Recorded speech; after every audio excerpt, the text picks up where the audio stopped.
నమస్కారాలు. BRS party నాయకులు సుప్రీంకోర్టుకు వెళ్లి కొంతమంది శాసనసభ్యుల్ని అనర్హత వేటు వేపించాలని చెప్పని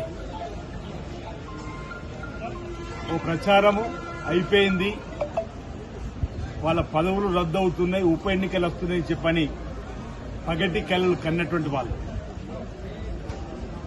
100 ఎలుకలు తిన్న పిల్లి తీర్థయాత్రలకు బయలుదేరినట్టుగా 10 సంవత్సరాలు బీఆర్ఎస్ పార్టీ అధికారం ఉన్నప్పుడు సుమారు 60 మంది వరకు ఈ 10 సంవత్సరాలు ఎమ్మెల్యేలను, ఎమ్మెల్సీలను, ఎంపీలను, జెడ్పీ చైర్మన్లను, అనేక వందల జెడ్పీటీసీలను, ఎంపీటీసీలను చేర్చుకొని ప్రజాస్వామ్యాన్ని కూని చేసినటువంటి వాళ్ళు, ఏకంగా పార్టీలని మేము శాసనసభలో శాసనమండలిలో విలీనం చేసుకున్నామని గొప్ప చెప్పిన వాళ్ళు, ఆనాడు స్పీకర్కి అధికారం ఉంటుందని చెప్పని డంకా బజాయించి చెప్పినటువంటి బీఆర్ఎస్ పార్టీ వాళ్ళ విధానం లచ్చక వాళ్ళ పార్టీ నుంచి వెళ్లిపోయినటువంటి వారి శాసనసభ్యత్వం రద్దు చేపిస్తామని, వాళ్ళ శాసనసభ్యత్వం రద్దు అయిపోయిన ఉప ఎన్నికలకే మీ సిద్దమని ఏదైతే ప్రచారాలు చేసినటువంటి వాళ్ళకి ఈరోజు మేము మొదటి చేస్తున్నాం. మాకు న్యాయస్థానాలంటే గౌరవం ఉంది,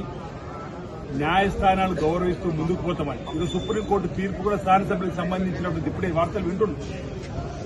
3 మాసాల్లో స్పీకర్ గారు ఈ అంశాన్ని తేల్చండి అని చెప్పని తీర్పు వచ్చినట్టు, వాళ్ళేమో ఈ శాసనసభ్యత్వాలు రద్దు చేయమని మేము వెళ్ళినా రద్దు అవుతుందని చెప్పని దుష్ప్రచారం చేశారు.